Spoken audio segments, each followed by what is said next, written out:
What is up, beautiful people? It is a crazy good Monday morning. It seems like we're getting a slow start today. Right now, we have mostly people on Instagram. If you're on Instagram, come onto YouTube. You'll be able to ask whatever questions you want. We have Cashflow and Coffee today, which means we're going to be answering some of your questions, the questions you send us in, the questions that you guys have today, and yeah, that's what we're doing today. How you been, bro? I feel like I didn't talk to you at all Saturday or Sunday, and I'm like business married to you, so it feels like I haven't talked to you in a while. Yeah, I was thinking the same thing. I'm good, man. I'm good. I had a good weekend. Just kind of yesterday, I didn't do a whole lot. I just relaxed. I went to the movie theater, watched Sound of Freedom. Was it good? It was pretty good. Yeah. I need to see that. I need to see that in Oppenheimer. Guys, again, if you're on Instagram, come to YouTube. You'll be able to, I'll answer any question you have about real estate investing along with Tyler. You just got to put them in the comments. Morning, Luke. Love to see you. I love to see the same people every week. Luke's the boy. Luke's just always on here. Yeah. I love seeing the same people too. It's like him and Gustavo and a few others who hang Gustavo out. joined Zypia. I love it. Yeah, Luke. Luke's the man. He's always on here. Okay. Nobody has any questions, so I'm gonna just put in the questions I got over the week. Here we go.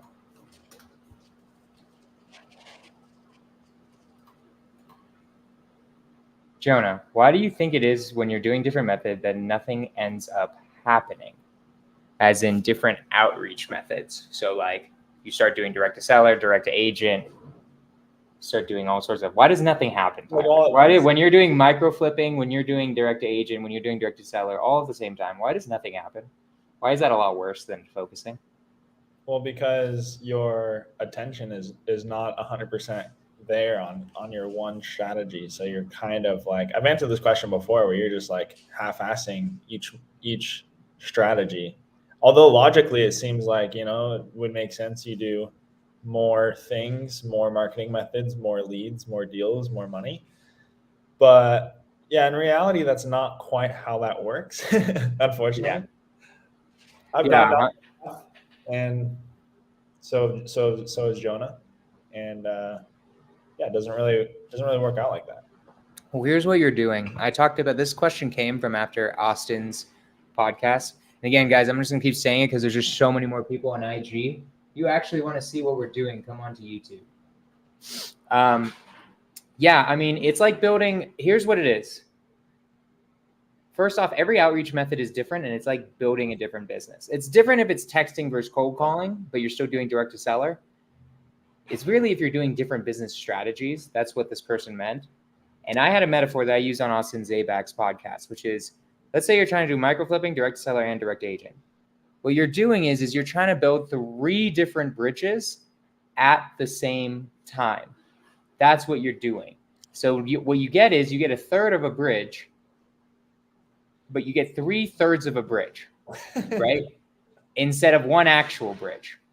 So 3/3 of a bridge gets you absolutely nowhere. You don't cross the river. All you do is just get 3/3 of a bridge, which is useless. While you need a full completed bridge, which is focus. That's what it means to focus, is you're able to actually complete a bridge that gets you to where you actually want to go, right? And you could have chosen any of those bridges, but if you choose all 3, then you don't have any bridge, and then you're screwed. And that's what happens, right? And that's the big mistake that people don't get. People think, no, I'm going to create 3 bridges by myself. And to that I say, you're not going to do that. I guarantee it. Because also each bridge is another part of this metaphor. Each bridge is made of a different material. One's made of brick, one's made of wood, one's made of cement, or basically. You're going to be better with one of those materials than the others, right? So when you're doing all 3, you're going to get the brick bridge is going to go a little farther than the wooden bridge for some people. And that's what happens with, like, certain people are going to be better at micro flipping, direct to agent, direct to seller. Whatever you do, you just got to stick with it and make it freaking happen. Otherwise, it's never going to happen and you're screwed. So I like that. I like that metaphor. I've never heard that before. I know. I came up with that. That's a trademark scorch metaphor. That's going to be like, since I literally came up with that on the spot on the Austin Zabak podcast. I'm like, this is my F-150 story to this question. Like, people are going to know it like the F-150 for pace. All right. Next question. Guys, we got 5 people on here. You guys got questions, or are you guys just here to hang out? You know? I'm struggling around building a team. Need to work my mindset more. If you have any videos or any books you recommend, please let me know. Tyler, what are your favorite books? My favorite books, I don't read a whole lot. So, This guy's not a reader. I'm probably not the best guy to answer that question. Jesus Christ. Okay. Well, I'll answer the question then. I think there are a bunch of different books, right? That I love. It depends on what you need to learn, right? Like Luke is saying David Goggins' book. I think David Goggins' book is an amazing book if you want to just be an absolute badass. Really, it depends on what you want. I'm assuming this person means business, right? Yeah, he's trying to build a team, it sounds like. So building a team specifically, this one is just a good life book. How to Win Friends and Influence People is like how I lead my team. And Extreme Ownership by Jocko Willink is I think Extreme Ownership is the best leadership book I've ever read. It's how I try to lead people. And it's basically, in the end, everything is your fault as the leader. People don't know this. If there's a problem happening in Sub 2, if there's a problem happening in Astro, there's a problem happening in my business, it's because of the leader.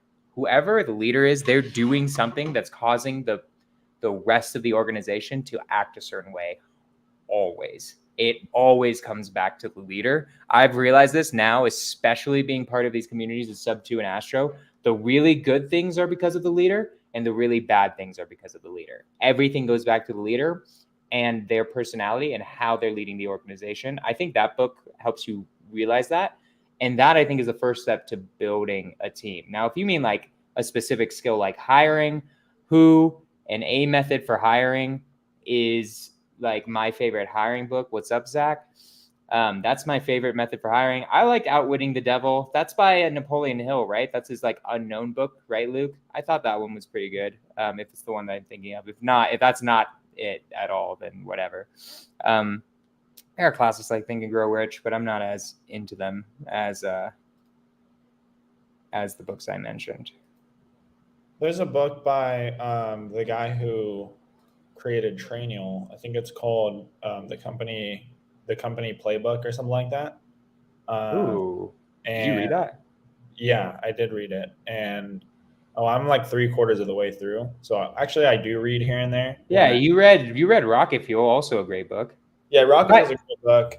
Rocket Fuel was really important for our partnership. It's important for any partnership. I see people constantly partnering up, and they're visionaries. They're both visionaries. Atomic Habits is also a great book. I read that book. I just got it.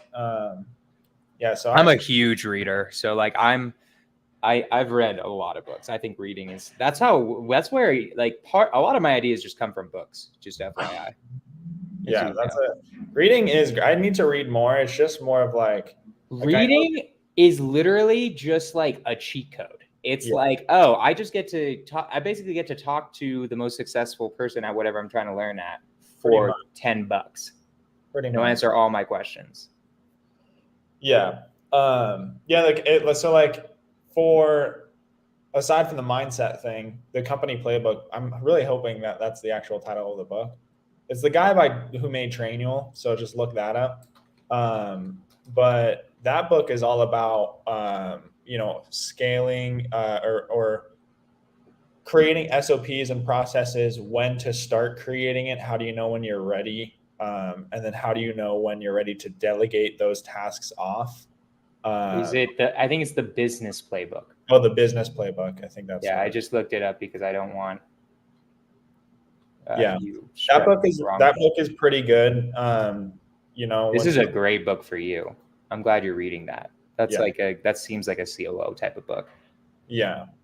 So that's a good one to understand. Make sure you're not wasting your time on SOPs, making sure that that you know when you're ready to delegate those tasks, when you're ready to even start creating SOPs. Because what I learned was not everyone should create SOPs right away, which was my thought previously. No, you shouldn't create SOPs until you're hiring people. Yeah, which I thought the opposite. I was like, you should just create SOPs while you're doing everything, and then you'll be ready, you know? But yeah, yeah, it's a good book. I would recommend that one. Love it. All right, now I'm just doing the questions from the week because it seems like nobody who's live right now, the 5 people that are live or 4 people that are live, have any questions. So I'm just gonna keep going. I want to start adding agent outreach into my business, but I was wondering how the pay structure looks like. How/when do agents get paid, and are you using novation contracts or just doing cash offers? I'm always gonna leave it to you first, Tyler. It's literally the exact same as any other transaction. The agent gets paid by the seller. We don't have to worry about that. We don't use novation contracts. We do cash offers. You can do novation. Well, I don't know. You can't. I don't know if you can do novations with agents. You can. You'd have to use your contract, but you can. Yeah. Yeah. The pay structure for the agent. Yeah, we don't do it, but the pay structure for the agents is exactly the same as any other transaction. It's no different. Okay, but would you like to tell them how that works? You want to explain? Yeah, well, the agent gets, a 2.5%, 3% commission for representing the buyer and the seller. So it'll be, a total of 5 or 6% commission. But the seller is always the one that pays those commissions. So the buyer doesn't pay anything unless you, for whatever reason, you structured something with the agent and you wanted to give a portion of your assignment fee. You can structure things like that. But I don't know why you would do that. So yeah, it's always the seller that pays that 2.5% to 3% commission on the transaction. Love it. Yeah, I basically completely agree. How do you figure out what markets to be hitting? This is an interesting one because me and Tyler kind of right now have been figuring out which ones to do, and we've been changing what we want to do next. I'm going to answer this first. The first one we chose was just because we live there, both of us. Both of us just chose it because we're here. We're in Northern California. No data strategy whatsoever. No data strategy whatsoever. We were just like, we live here. I need fucking money now. Get me money now. I've heard it's slightly easier if I do it where you are. And it is easier if you do it where you are because you can go to the property. You can do things that you can't do if you do it in the city that you're at. So there was no data strategy on the first one. I recommend if you're just struggling for money, just do what deal wherever the hell you are. Honestly, I think it all works out, man. Unless you live in 100% town, then don't do that. Then go virtual. But I would say after that, it's interesting because there's a data strategy and then there's also a business strategy. I pull the markets where we're going right now due to business strategy, and I can get into that. After the next 2 or 4, I guess, technically, after Colorado is finished and SoCal is finished, I'm going to let Tyler decide expansion, basically, after that. But right now, I'm going to give the reasons why we're in these markets. NorCal was just because we live there. Then based on NorCal, we're going to Colorado next because I have a really good business partner, Eric Pinuelos, who is insanely good dispo, and he's very respondent. And I really like him for dispo. So it makes it easier to open up another market if you have an insanely good dispo that you can exclusively send deals, right? So that's why I'm opening up Colorado next. And also, I constantly am doing meetups in Colorado now. So I want to be able to have wholesalers because I do meet wholesalers at these meetups, and I want them to be able to send deals to an AC manager of mine, not to me. That's annoying. I don't want to deal with deals anymore. I got other stuff to deal with. So I want an AC manager that's ready to go in Denver, in Colorado Springs, so that while I'm creating my brand, I'm able to send them to there, right? So it's a little bit more of a business strategy. After that, we're going to SoCal right now, and the reason being is, A, we're in NorCal, so the contracts are exactly the same. B, we're used to right now. Me and Tyler have a business model that's very used to high-priced markets. So in my opinion, we should hit a lot of high-priced markets first. And I want to hit those 3 because those 3 will have a very good business model. I already know the NorCal one transfers over to Colorado this year. I've made $100K in Colorado. And then I know it'll transfer to SoCal because SoCal is also high priced, and it's not similar, and it is similar in some ways. It's similar contracts, at least. Tyler can speak to it more. I've never really done SoCal. He's done SoCal. But that's our initial business expansion plan. And then Tyler, you can talk about more like the data-driven approach we're going to do afterwards if you want.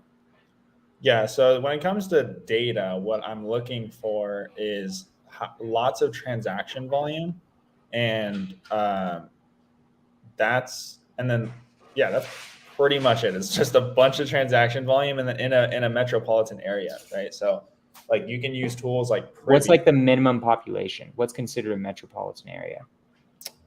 Probably like a mil plus. I've heard 500K plus is like the minimum you guys should be doing. If it's less than, we're just already in massive markets with like a million. Yeah, we have like several millions in each one, right? Denver's our small, quote unquote, smallest, and they have like 2.5 million, right? People. So like it's going to be, Colorado Springs will be our smallest, to be honest. Yeah. So you want to choose a high populated area, and then a place where there's a lot of transactions. So you can use Privy, you can use their like data map that they have, and you'll be able to see how many transactions over the last however many. Go on to my YouTube live with Mahmood. We do a whole thing about markets. We did a whole thing on markets, how to decide what you're going to sell the property for. Just go to my YouTube lives with me, Tyler, and Mahmood, and it has the answer, the rest of the specific answer to the data part. Yeah, exactly. Yeah. Robert, again, do you use lead source to see how many cash transactions in that area first, or is it just where you're currently located? I think that's a follow-up question, and we kind of just answered it. That's a follow-up question to his previous question, to be honest. Yeah, I got it. Do you use Astroblaster?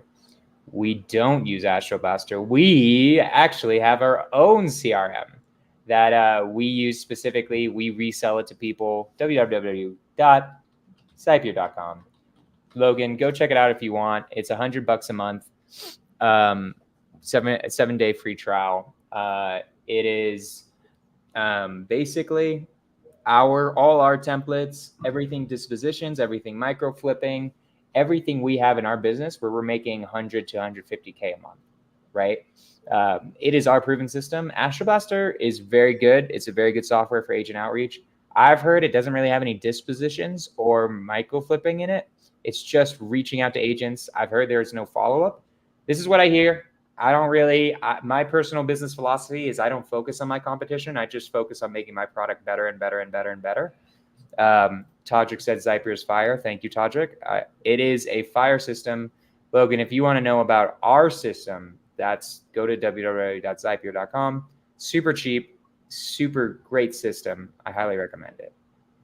Logan, again, do you have VAs do your follow-ups for agents? What do you currently have VAs doing in your business?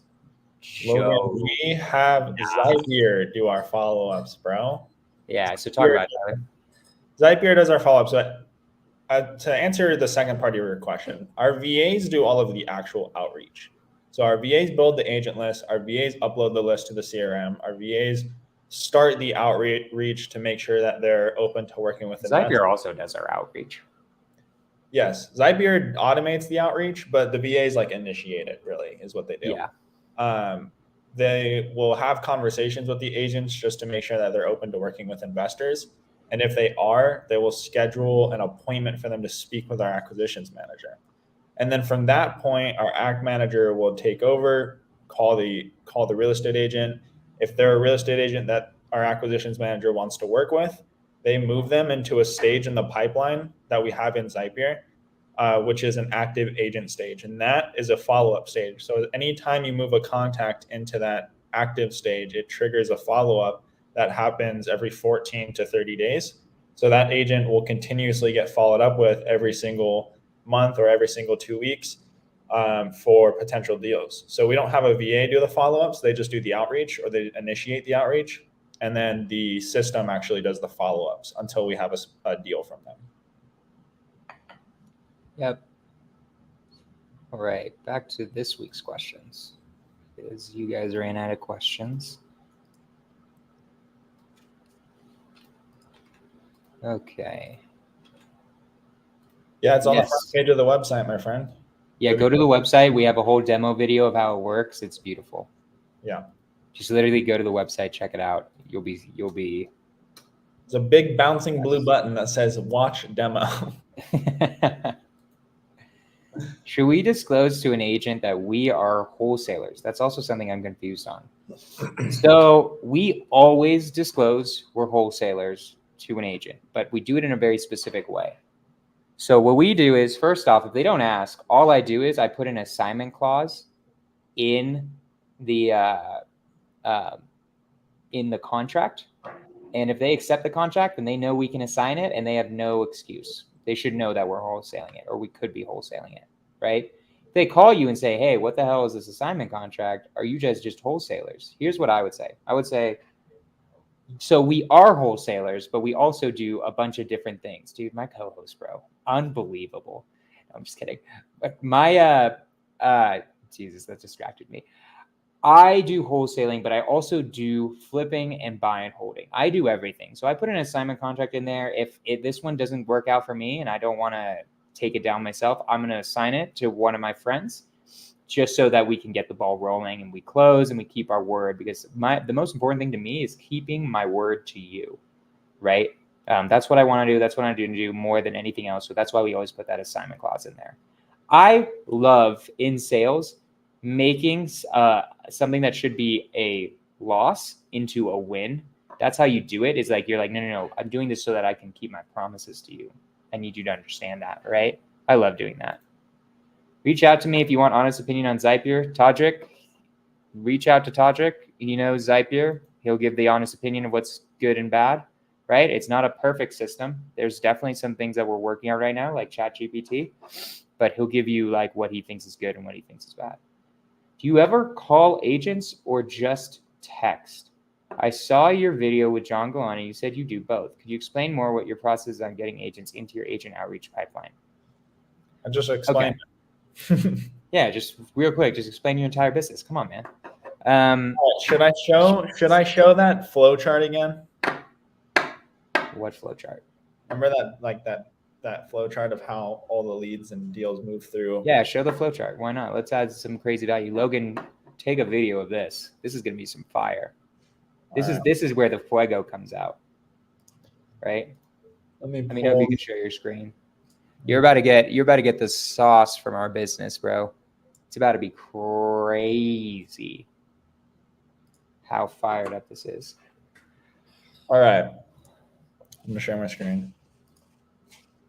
Logan, I'm going to just show you how it all works. You know what I'm saying? Let me just show you how the business works. Let me just show you. Okay. Do you see my screen? Now he does. All right.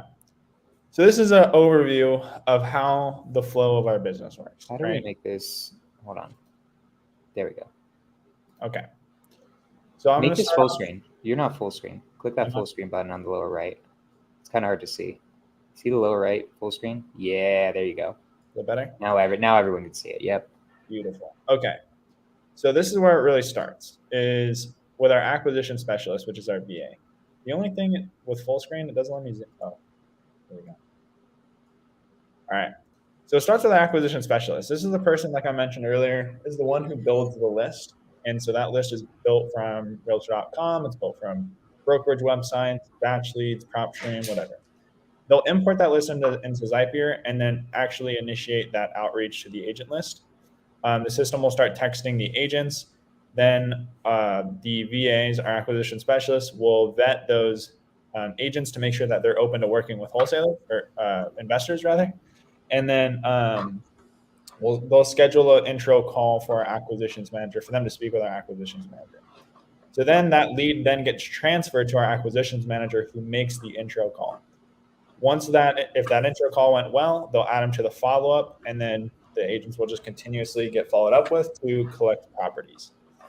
Those properties, our acquisitions manager will either submit an offer on or start negotiating on, or they'll just continue following up on those properties until we can submit an offer on it. Then we'll review any contracts. The acquisitions manager will review the contracts that the agent writes up, make sure it's all good. If everything looks good, it gets sent over to Jonah and I to sign that contract. And then, by the way, I saw a contract sent to us last night. I don't know where it's from, but I'm assuming it's Matt. Yeah. So once we sign that contract, it then goes to our TC, who opens the escrow, and then the property specifically goes to our admin VA to create the marketing. So our admin VA is the one that creates the email marketing. She set up the text marketing. She updates our website with the deals, and then from there, after the marketing has been created, that property will be handed off to our dispo manager. And it's not the agent that gets handed off, it's the property specifically. The agent is always in communication with the act manager. And then our dispo manager will dispo that deal and then follow up with any buyers. And then we have our dispo specialist who's constantly building our buyers list. So just like our act specialist, we build a buyers list and then reach out to that buyers list, make sure they're open to purchasing some more properties. And then our dispo specialist will schedule those intro calls with our dispo manager, who vets those buyers and gets their criteria to add them to the active buyer list. So that way, when we have a deal to dispo, that dispo manager can send it to those active buyers. Once we have it assigned, or once we have a buyer that wants to get moving forward on it, our TC will write up the assignment, send that assignment to escrow once we get it all executed, and then our TC will be responsible to get the buyer EMD in, as well as the dispo manager, and then coordinate the rest of the transaction and close that deal. So that's a quick overview. Gustavo, the one-man show version is you just do all of that. Yeah. That's what that literally the one-man show just means. You got to do every single part of this transaction, which sucks for now, but that's just what it means, right? You can still follow this flow. Like, it doesn't change necessarily. Yeah. It just means you're the acquisition specialist, you're the acquisitions manager, you're the owner, you're the you're literally everyone here. That's what sucks about it. Yeah. Right. So it's not you need to scale in order to start doing a ton of deals, but you'll be able to do like a deal a month at least with this flow chart. Yeah, easy. Cool. How do I stop? That was sick. That was good. There we go. That was good. Hopefully that answers your question. Yeah, that 100% did. There's no way that doesn't, right? If it doesn't, then he's a lost cause, Did we already? No, yeah, I think you already answered. I did that one. Hold on. Sorry. Okay.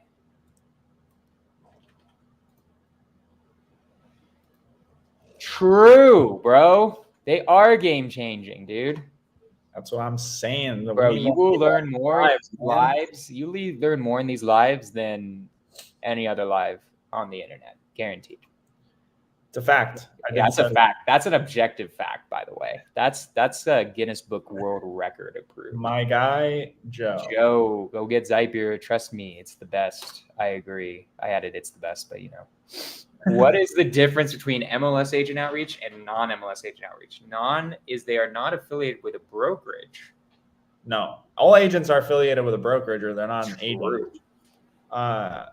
MLS. That's why I'm going to adjust my lighting. Hold on. Yeah. MLS agent outreach is just like they have a property on the MLS. That's really the only difference. Or maybe you got their info from an active listing on the MLS.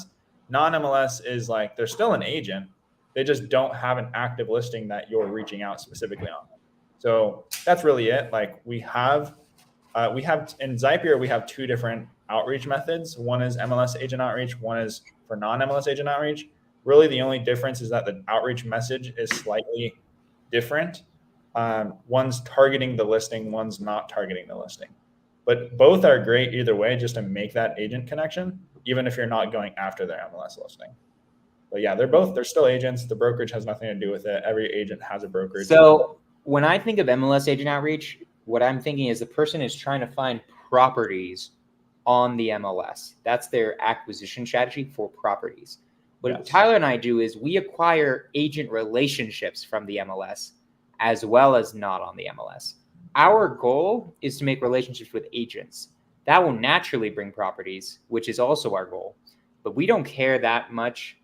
We start by caring much more about the agent relationship because that brings money. Relationships bring money. We want to cultivate relationships here, guys. I think my method is superior than people who are just hitting up for properties on the MLS. I don't think it's as good, to be honest. I like I like making agent relationships from agents on the MLS and agents not on the MLS. And then they send us off markets. I don't even know if we've done it on market yet, you and me together. But I do I checked my stats last year. I think out of the 50 deals I did, I think 2 or 3 were on market, right? It happened. No, we did with the micro flip, but it wasn't an agent deal, right? Yeah, I've done a couple of on market prior to us partnering. Yeah. But like, yeah, the bulk of I mean, I also did a lot of micro flips, but yeah. And also, how much money do you make on market deals versus off market deals? It's like a night and day. Yeah, the most I've ever made, and this was only because it was a Bay Area deal, was 25K, and the rest of it in like Sacramento were like 10K. I've never made more than 25 to 30K on an on market deal, and that's really because of the Bay. I'm also in the Bay Area.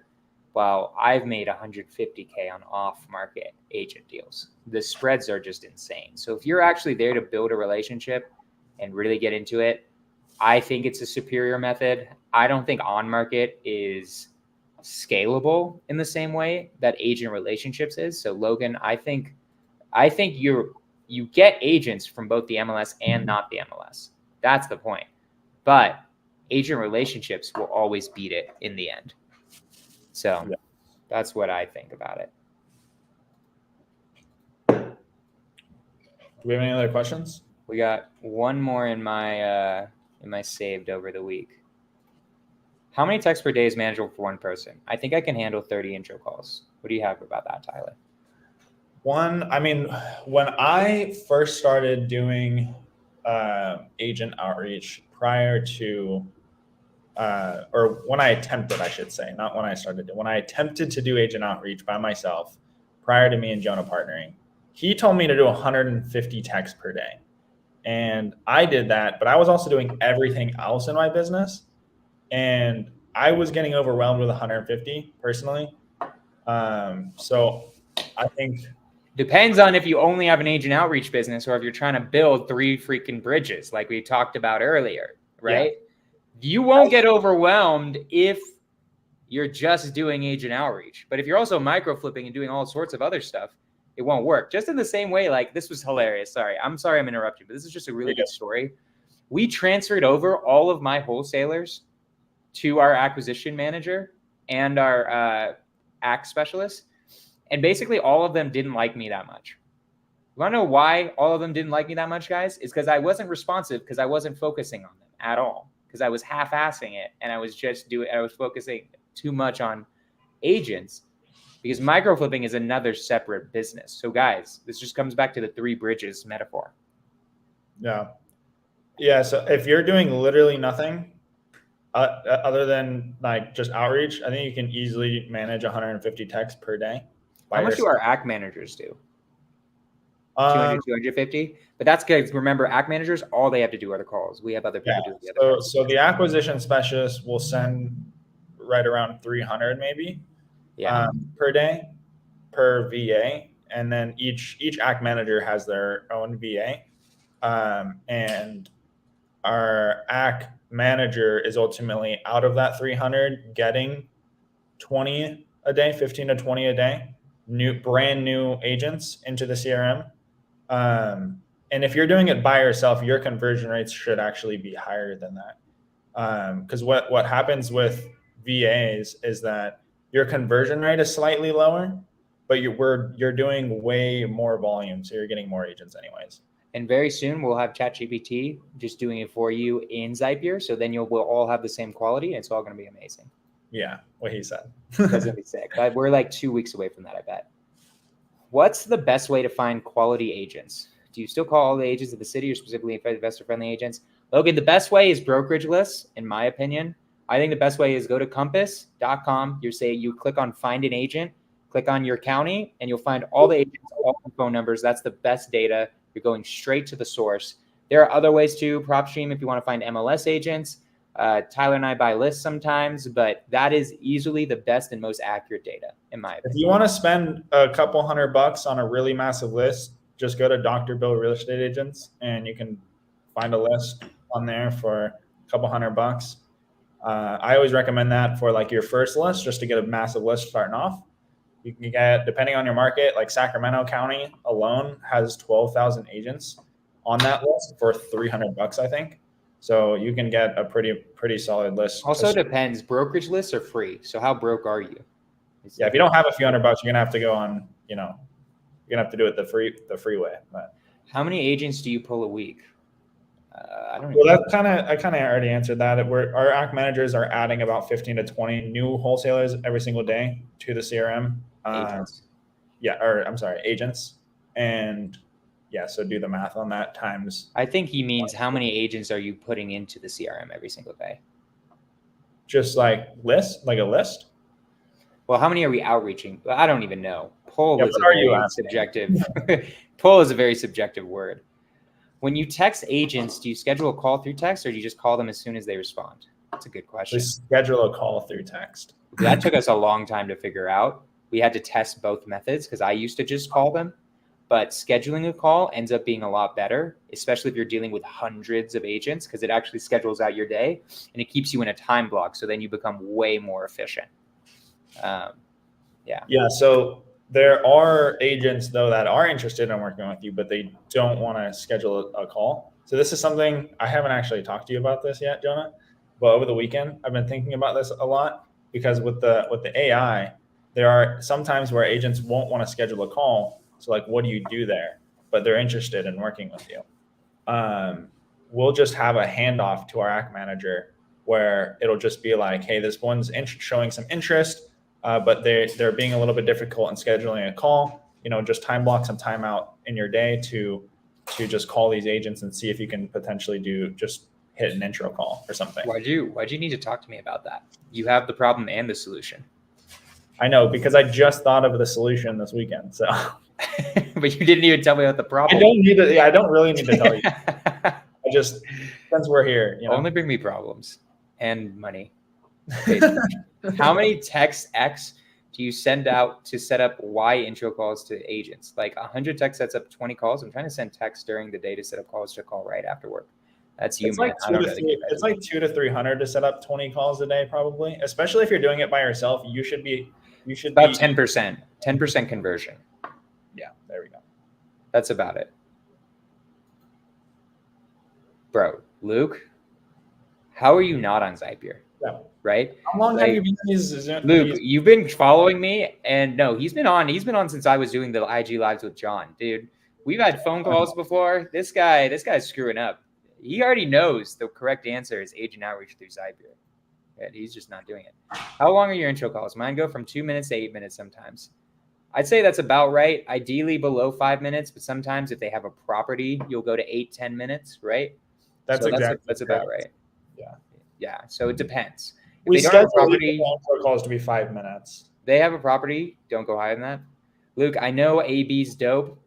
Check out Zapier, dude. You follow me too much not to try out Zapier because AB is based off of Andy Wrong's system and I guess Keegley's system. But if you're actually trying to do my business, it's this one set up my way. Just watch the demo and you'll see what we have. I think he might have actually signed up and it just wasn't for him at the moment. But okay. Just do it again, Luke. I don't care. You should do it again. Alrighty, we're at 9:54. I don't have to see any more questions in here. I'm gonna end it. I appreciate you guys. Thank you guys so much. If you're in Denver this week, Wednesday, 4 p.m., go check out my Instagram stories. I'm gonna be doing a live meetup on how to raise private capital. It's gonna be great. It's gonna be fun. I think we have food maybe. I'm going to get a videographer. We're going to have a great time. You get to meet me. I'll say what's up. It's going to be my first meetup that I'm like a host of, which will be really cool. It'll be fun. I'm trying to think of other stuff. Scorch the Fears. Who's our guest this week? It is Jimmy Rex. Jimmy Rex is a big boy. He focuses on men's development and men's mental health. I really like him. I met him at Avengers. It's going to be a really fun interview. So check that out, 5 p.m. PST on Thursday. And then, God willing, I think I'm going to go to Puerto Rico no matter what. I got to talk to Tyler a little bit about a few things, but I'm going to go to Puerto Rico in 2 weeks for Marco's event.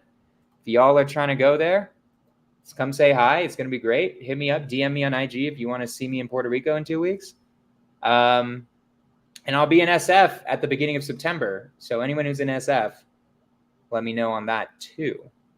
And yeah, I'm gonna be traveling a lot, so I'm gonna be among the people. You know what I'm saying? Love it. All right, Tyler, what you got? You got any last words? Do I ever? Fair enough. All right, guys.